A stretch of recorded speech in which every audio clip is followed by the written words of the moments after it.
आणि मग भाजपच्या अंधभक्तांना मला विचारायचं आहे की तुम्ही प्रचार कोणाचा करताय? विनाशाचा प्रचार करताय का? शिवसेनेला मत का द्यायचं नाही आणि गद्दाराला मत का द्यायचं? आम्ही विकासाच्या गोष्टी करतो, तुम्ही विनाशाच्या गोष्टी करत आहात. जसं ते म्हणतात की यांना मत म्हणजे त्यांना, मोदींना मत, तसं मी सांगतोय की त्यांना मत म्हणजे विनाशाला मत.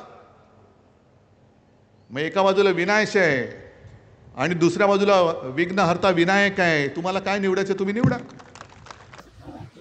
उद्धव ठाकरेंना उत्तर देण्याचं कारण याकरता नाही, मोदीजींनी केलेला विकास पूर्ण देश पाहतोय. आणि माझा उद्धवजींना सवाल आहे, तुम्ही केलेलं एक विकासाचं काम दाखवा, एक सिंगल. जीवनामध्ये कधी विकासाचं कुठलंच कार्य केलं नाही. 2.5 वर्ष मुख्यमंत्री राहिले, एक विकासाचं कार्य करू शकले नाहीत. त्यांनी मोदींबद्दल बोलणं म्हणजे सूर्याकडे थोबाड करून थुकण्यासारखं आहे.